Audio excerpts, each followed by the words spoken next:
नमस्कार, मैं हूं अभिषेक कुमार सिंह, हाजिर हूं आपके बीच एक खास शख्सियत से चर्चा करने के लिए। लॉकडाउन में आपने कैसे वक्त बिताए? टीवी देखकर, मोबाइल देखकर, सोशल मीडिया पर, या फिर कोई क्रिएटिविटी करके? अमूमन ज़्यादातर लोगों ने यूं ही वक्त गुजारे होंगे, लेकिन हम आपको एक ऐसे शख्स से मिलाने जा रहे हैं जो पूरा लॉकडाउन का इस्तेमाल न सिर्फ रचनात्मक कार्यों के लिए किया है, बल्कि कई साहित्यिक रचनाएं उन्होंने लिख डाला। और हम बात कर रहे हैं पूर्व आईएएस सहचर्चित साहित्यकार श्री राम दुबे जी का। पहले तो सर नमस्कार। आप नमस्कार। ये 5 साहित्यिक जो रचनाएं आपने किया है, ये लॉकडाउन का इस्तेमाल आपने कैसे किया? और पहले तो अपने साहित्यिक रचनाओं के बारे में बताएं कि वो 5 उपन्यास कौन कौन से हैं। पिछले साल मार्च अप्रैल के बाद से जब कोरोना एक आपदा के रूप में आई और लॉकडाउन लगा, तो बहुत से लोग अपने अपने हिसाब से घरों में नज़रबंद हो गए, कैद हो गए। मैंने उस आपदा को एक अवसर के रूप में इस्तेमाल करके प्रभु ने जो भी रचनाशीलता दी है उसका और कलम का उपयोग करते हुए मैंने समाज को कुछ देने की कोशिश की, और अपने घर में नज़रबंद रहते हुए भी सुरक्षा की दृष्टि से मैंने 5 साहित्यिक किताबों की रचना की। कौन कौन उपन्यास है? ये इनमें 4 उपन्यास हैं और एक भगवान परशुराम है, परशुराम पर महाकाव्य जी। चारों उपन्यासों में सामाजिक संदर्भ लिए हुए चारों उपन्यास हैं, जिसमें एक है महुआ बाग जो पर्यावरण पर है, कटते हुए पेड़, रूठते हुए मेघ, दूर जाता हुआ पानी, बंजर और ऊसर धरती, सामाजिक विषय है, सामाजिक विषय। उसके बाद दूसरा उपन्यास है जंगल सब जानता है। अच्छा। बिल्कुल नक्सलवाद, और इसमें जो लोग शामिल हैं वो परत दर परत उनका चेहरा जो है इस उपन्यास में उभरता जाता है, और मालूम होता है कि नक्सलवाड़ी से शुरू हुआ वो आंदोलन आज किस मुकाम पर पहुंचा है, इसमें कौन कितना सही है, कौन कितना गलत है जी। इस उपन्यास के बाद एक मार्मिक प्रेम कथा है जो तन के स्तर पर नहीं, मन के स्तर पर टूट कर प्रेम करने वाली भज्जो नाम की एक महिला है। अच्छा। जो तन के दृष्टिकोण से तो किसी दूसरे की है, लेकिन मन का कोना कोना उसने जिसके नाम लिख दिया था उसके साथ जीती है, उसके साथ मरती है। जी। और एक उपन्यास है नाचनी। अच्छा। नाचनी का अर्थ होता है नचनिया, जी जी। डांसर। इस क्षेत्र में और लेके बीरभूम, मानभूम और सिंहभूम, ये तीनों जो ज़िले हैं, ये तीनों क्षेत्र है, ये अकबर के सेनापति बीर मान सिंह ने इस क्षेत्र को जीता था, और अकबर ने इन तीनों क्षेत्रों को बीर मान सिंह के पहले शब्द बीर पर बीरभूम बनाया, मान पर मानभूम बनाया जिसमें धनबाद पुरुलिया है, और सिंह पर सिंहभूम बनाया। अच्छा।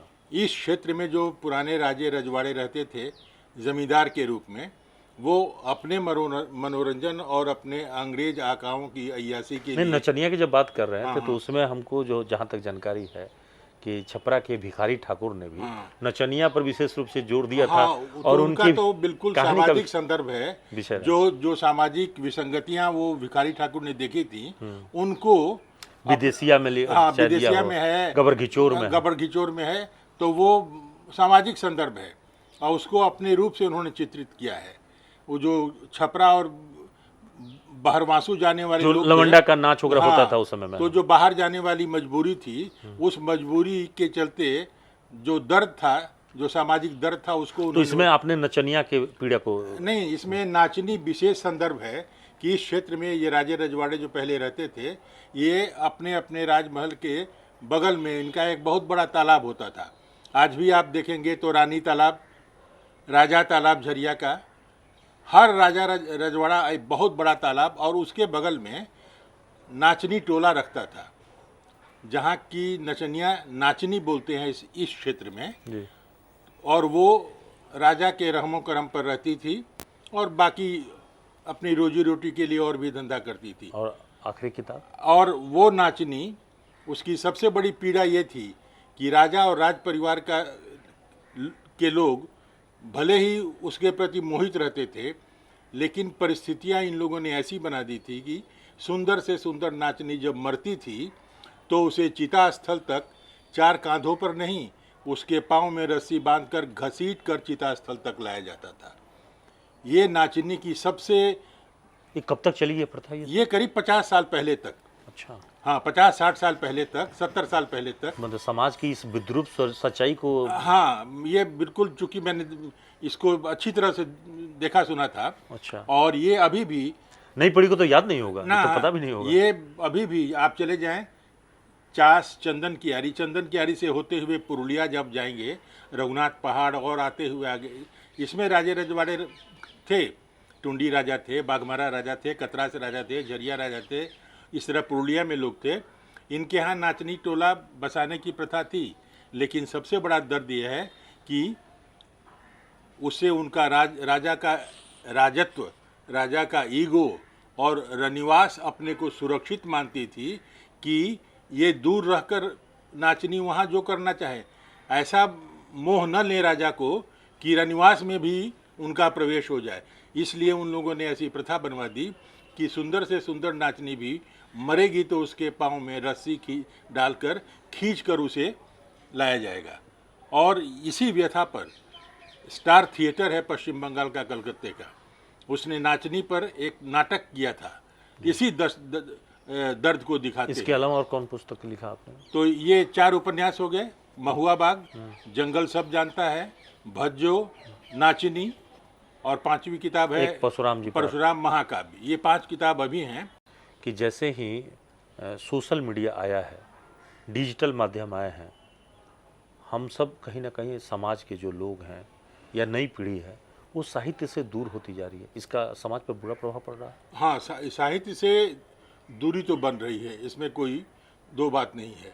और लोग हल्की फुल्की विनोद वाली चीज़ें जो हैं उसकी ओर ज़्यादा आकर्षित हो रहे हैं, जिसमें ज़्यादा न तो शारीरिक श्रम करना पड़े न मानसिक श्रम करना तो पड़े। मतलब सिर्फ साहित्य जो है वो किताबी या पाठ्यक्रम तक नहीं, किताब है, लेकिन बावजूद आज भी हिंदी और बांग्ला और खास दक्षिण भारत की किताबें बहुत छप रही हैं और बिक रही हैं। यह है कि सोशल मीडिया पर उसकी चर्चा कम होती है, लेकिन किताबें जो अच्छी अच्छी पुस्तक विक्रेताओं की दुकानें हैं पूरे देश में, वहाँ तक अच्छे प्रकाशक अपनी किताबों को नहीं, पहुँचाते हिंदी दिवस जब मनाया जाता है तब तो लगता है कि पूरा देश सचमुच हाँ, हिंदी वो में। तो एक महीने में, इस साल में एक बार रसमदाई के लिए याद कर स्मरण दिवस है। लेकिन किताबें खूब छप रही हैं, किताबें खूब बिक रही हैं, और जो पाठक वर्ग है वो अगर किताबें खरीद के नहीं पढ़ता है तो ऑनलाइन जो किताबें सब डाल देते हैं। मतलब डिजिटल भी आ गया। डिजिटल, हाँ, तो जो किताबें खरीद नहीं सकते हैं वो ऑनलाइन पर किताबें पढ़ते हैं, खूब पढ़ते हैं। जी। और इसी का नतीजा है कि तो अमेजन, आपके भी उपन्यास जो है वो ऑनलाइन हाँ उपलब्ध हाँ, रहेंगे? सब मेरे सारे उपन्यास ऑनलाइन पर हैं, और अमेजन वगैरह से भी जुड़े हुए हैं। लोग अमेजन के माध्यम से भी किताबें मंगाते हैं, और ये प्रकाशक आजकल पहला काम करते हैं कि उसको अमेजन डिजिटल प्लेटफॉर्म पर उसको डाल देते हैं। जी। इसलिए किताब हाथ में भले नहीं हो, लेकिन मोबाइल के माध्यम से ट्रेन में सफ़र करते हुए बहुत से ऐसे लोग आजकल हैं, साहित्यिक पूरी चोरी, किताब पढ़ ली है। आजकल साहित्यिक चोरियां बहुत हो रही हैं। बहुत सारे लोग दूसरे के साहित्य को हाँ, चुराकर, हाँ, हाँ। कहानी को चुराकर फिल्म बनाते हैं, हाँ, और मूल लेखक का उसमें लाभ नहीं मिलता। मेरे ही उपन्यास के साथ वैसा हुआ, जैसी जानकारी होगी।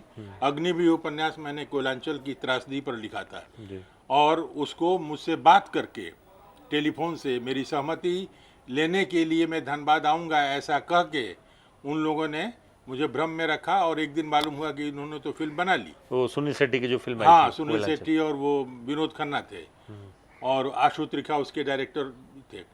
तो जब मालूम हुआ, जब उनका क्लिपिंग चलने लगा, और मेरे लड़के ने दिल्ली से कहा कि वो तो क्लिपिंग चलने लगी कि फलाने तारीख को वो रिलीज़ कर रहे हैं, तब मैंने धनबाद कोर्ट में किया, और उसके बाद अभी भी मुकदमा चल ही रहा है। जी। उन पर नोटिस गया, बेलेबल वारंट गया, नॉन बेलेबल वारंट अभी गया हुआ है। जी। हाँ, तो इसलिए आएंगे और उनको भुगतना पड़ेगा।